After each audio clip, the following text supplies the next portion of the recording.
करता हूँ कि जुमे का दिन हम लोगों ने अपनी आसानी के लिए कि उस दिन भीड़ जमा होती ही है, तो हमारा इरादा है कि ये जुमे का जो है ये दिन न रख के हम कोई और दिन रखेंगे और लोगों को अपनी नाराजगी का इजहार करने के लिए जुमे के अलावा अगर निकल के आते हैं तो ये समझा जाएगा कि वो जुमे के लिए नहीं आए हैं बल्कि खास इस मुद्दे के लिए आए हैं। तो नमस्कार, मैं माधुर, आप देख रहे हैं सिटी न्यूज बरेली। आईएमसी प्रमुख मौलाना तौकीर रजा खान ने 10 जून को इस्लामिया ग्राउंड में एक आंदोलन करने की चेतावनी दी थी, जिसके बाद आज उन्होंने उसको स्थगित करने की बात कही है। इसी के साथ ही उन्होंने कहा है कि बहुत जल्द ही नई तारीखों का ऐलान किया जाएगा।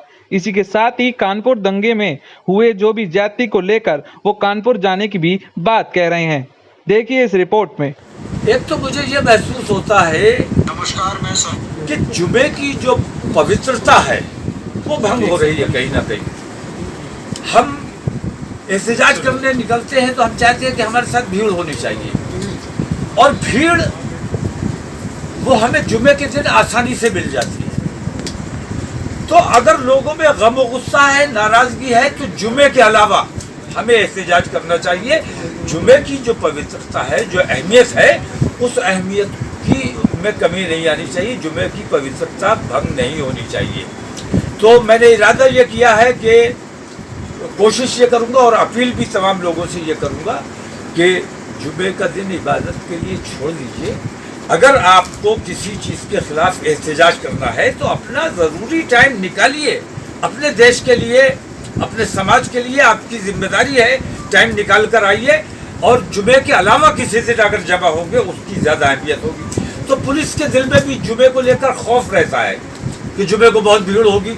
जुमे को भीड़ बिल्कुल अमन पसंद लोगों की होती है, वो किसी किस्म का दंगा फसाद नहीं रहती है। ये सिर्फ मैंने पहले कहा कि किसी किस्म का शक्ति प्रदर्शन नहीं, हम अपने गम और गुस्से का इजहार करना चाहते हैं। मस्जिद मंदिर में हमें तकलीफ इस बात की है कि जैसे नुपुर शर्मा ने एक बात कही कि मुझे गुस्सा आ गया था और महादेव का अपमान किया जा रहा था। उनको ऐसा लगता है कि महादेव का अपमान किया जा रहा था। हम जो है हम ये महसूस करते हैं कि वो जिसे शिवलिंग समझ रही है, शिवलिंग समझ के जिसकी पूजा करना चाहती है, जिसे महादेव समझ रही है, कहीं ऐसा ना हो, क्योंकि ये तो आस्था के साथ खिलवाड़ है एक तरह का कि फव्वारे को आप शिवलिंग समझ के उसकी पूजा करने लगे। तो ये पूरे हिंदू समाज के लिए। और मैंने सुना है, मुझे कुछ मेरे हिंदू भाइयों ने ही बताया कि खंडित शिवलिंग की पूजा नहीं होती है। खंडित मूर्ति या शिवलिंग उसकी पूजा नहीं की जाती है। तो वो अव्वल तो वो शिवलिंग है नहीं, दूसरी ये कि हम हिंदू भाइयों से ये नहीं चाहते कि वो शिवलिंग समझ के किसी फव्वारे की या किसी और चीज की पूजा करने लगे। हम इसलिए रोकना चाहते हैं कि भाई पहले तहकीक तो कर लो कि वो शिवलिंग है या फव्वारा है, तो उसकी सुरक्षा की जाए। क्योंकि ये आरएसएस वाले, भारतीय जनता पार्टी वाले बहुत गहरी साजिशें रचते हैं। ये खुद ही नुपुर को मार के और ये इल्जाम लगा सकते हैं कि मुसलमान आतंकवादियों ने मार डाला। इसलिए हम ये चाहते हैं कि उसकी कड़ी सुरक्षा की जानी चाहिए और जेल से अच्छी सुरक्षा कहीं नहीं हो सकती। अगर उसकी जान बचाना चाहते हो, वाकई उसकी सुरक्षा करना चाहते हो, तो उसके कितनी कंपनी फोर्स लगा दो, जेल से अच्छी सुरक्षा कहीं नहीं मिल सकती। उसे जेल में भेज देना चाहिए। जिन लोगों को गिरफ्तार किया गया है, भीड़ जमा होती है, तमाम लोग मस्जिदों के नमाजियों की फोटोएं छाप दी कि भाई ये भी थे, तो भीड़ में तो कोई भी रह सकता है। तो इस कार्रवाई को तुरंत बंद किया जाना चाहिए और किसी खौफ की वजह से, मुसलमान खौफ में जब दबाव में होता है तो ज्यादा मजबूती से और ज्यादा बेहतर काम करता है। तो ये समझ लेना कि कानपुर के जरिए मुसलमानों को दबाया या डराया जा सकता है, ये सरकार की और पुलिस की गलतफहमी है। इस गलतफहमी में ना आए। हम सद्भावना के लिए अपने इस प्रोग्राम को मुलतवी कर रहे हैं कुछ रोज के लिए और गंगा स्नान की वजह से। इसके बाद इंशाल्लाह प्रोग्राम हम जल्दी दूसरी डेट देंगे। उस डेट में भारी प्रोग्राम होगा और ऐलान किया जाएगा। बाकी आप लोग बताएं।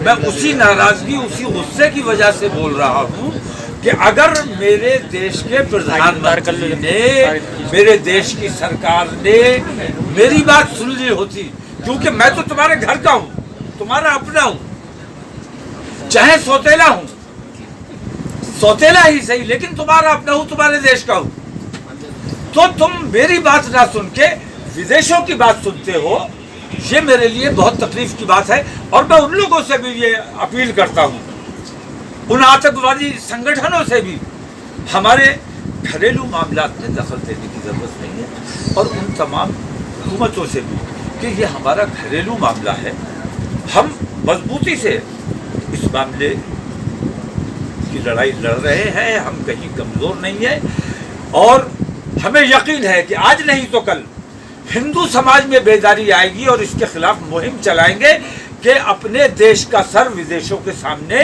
नहीं झुकने देंगे। प्रधानमंत्री नरेंद्र मोदी ने अभी तक अपनी चुप्पी नहीं तोड़ी है, ये चिंता का विषय है। हिंदू समाज को आवाज उठानी चाहिए कि प्रधानमंत्री बयान जारी करे और कोई सख्त कार्रवाई करे। जब तक वो सख्त कार्रवाई नहीं करेंगे तो आरएसएस के बयान से कोई फर्क नहीं पड़ रहा है, भारतीय जनता पार्टी के बयान से कोई फर्क नहीं पड़ रहा है, जब तक देश का प्रधानमंत्री नहीं बोलेगा, क्योंकि उसका बोला ही सरकार का बोला माना जाएगा। आज तो ये अच्छी बात नहीं है, आप अपना नुकसान खुद कर रहे हैं। मुस्लिम दुश्मनी में मुसलमानों को सताने के लिए आप अगर अपनी आस्था का मजाक उड़ाते हैं तो ये आपके लिए ठीक नहीं है। आपको अपने हिंदू भाइयों को समझाना चाहिए कि शिवलिंग और फव्वारे में जो फर्क होता है उस फर्क को पहचानिए, और अगर खंडित मूर्ति है या खंडित शिवलिंग है तो उसकी पूजा वैसे भी नहीं की जाती, उसका कोई असर नहीं होना है। सरकार को निर्णय लेना चाहिए। सरकार आपकी आवाज सुन रही है, सारी मीडिया आपके पास में, तो क्या कहना चाहेंगे? तो सरकार से क्या कहना चाहेंगे? सरकार से मैं ये कहना चाहता हूँ कि जो कुछ भी माहौल बना है, जिस किस्म की चीजें चल रही हैं हमारे देश में, इन चीजों के खिलाफ एक तो सबसे पहला काम ये होना चाहिए कि इस मीडिया पर उन्होंने अपने कुछ प्रवक्ताओं पे पाबंदी लगाई है।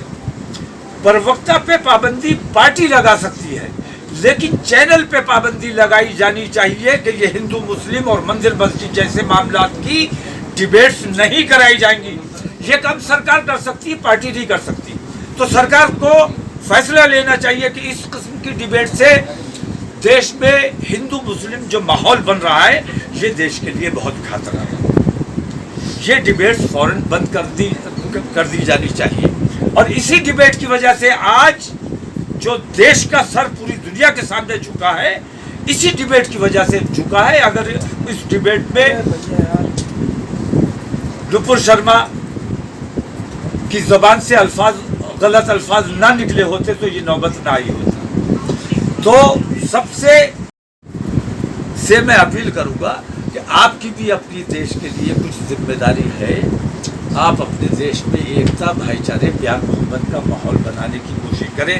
हम जिस तरह अपने इतने बड़े प्रोग्राम को जिसके लिए हम पिछले 15 दिन से तैयारियां कर रहे थे, हमें कल इत्तला मिली कि ये गंगा दशहरा है परसों रात में है। किसने दी?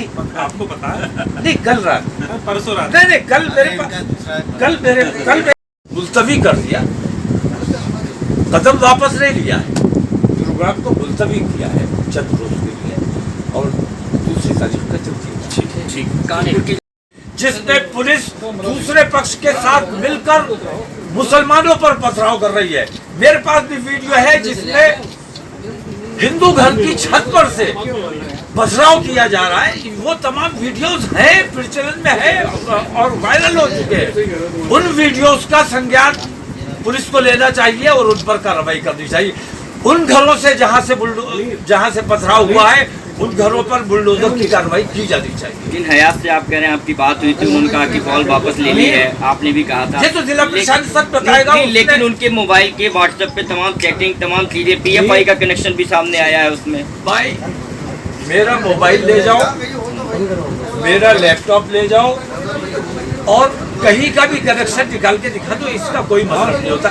दुनिया से हमारे ताल्लुकात है, दुनिया से हम मुलाकात करते हैं, दुनिया से बात करते हैं, लोगों के फोन आते हैं, इसका मतलब नहीं है कि जिनको दिक्कत हो रही है।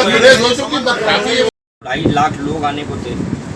देखिए, हमारी ताकत हमारे लोग हैं और पुलिस का दबाव या निषेधाज्ञा, इन चीज़ों हमने हमेशा 144 हमारे प्रोग्राम से पहले हमेशा लगाई है, फ्लैग मार्च किया है, हमने प्रोग्राम किया है और करेंगे ही। अगर इस दिन ये गंगा स्नान वाला मामला ना होता तो इसी दिन हमारा प्रोग्राम होता। लेकिन हम अपने हिंदू भाइयों को, हिंदू समाज को भी एक मैसेज देना चाहते हैं कि हम आपकी गिव एंड टेक का ज़माना है, आप हमें इज्जत दोगे तो इज्जत पाओगे। हम आपके धार्मिक आस्थाओं का एहतराम करते हैं, आपसे उम्मीद करते हैं कि हमारी धार्मिक आस्थाओं को ठेस नहीं पहुंचाई जाएगी। और अगर कोई आपके यहाँ लापरवाही से, गैर जिम्मेदारी से ऐसा काम कर देता है तो हिंदू समाज की जिम्मेदारी है कि उसका जवाब तलब करे कि तुमने ऐसा क्यों। तो बड़ा कार्यक्रम है, मैंने देखा है बड़े जाम लगते हैं, तो उनकी आस्था के एहतराम के लिए हम अपने इस प्रोग्राम को कुछ दिन के लिए मुलतवी कर रहे हैं ताकि वो उनके किसी कार्य में बाधा ना पड़े, कहीं उनको हमारी वजह से कोई दिक्कत ना आए। और कुछ शरपसंद भी है जो इस मौके का फ़ायदा उठाकर कोई ऊंच नीच का काम कानपुर दोहराने की कोशिश कर सकते हैं। हमें किसी भी हालत में अपने शहर या अपने प्रदेश में कानपुर जैसे हालात नहीं पैदा होने देने हैं। रहा कानपुर का सवाल, कानपुर में जो कुछ भी हुआ है वो सरासर बेईमानी है और कानपुर के जरिए पूरे हिंदुस्तान के मुसलमानों को दबाने के लिए, उन्हें खौफजदा करने के लिए कानपुर के मुसलमानों पर जुल्म ज़्यादती किया जा रहा है। कानपुर में जो ऑर्गेनाइजर था, जिसने ऐलान किया था, जिसने कॉल दी थी, उसने अपनी कॉल वापस ले ली थी। प्रशासन के साथ समझौता उसका हो गया था। वहाँ सिर्फ इतना हुआ है कि जुमे की नमाज के बाद जो नमाजी मस्जिदों से निकले वो भीड़ की शक्ल में ही निकलते हैं, तो उस भीड़ को ये समझा गया कि ये प्रदर्शनकारी है और दूसरे पक्ष ने उन पर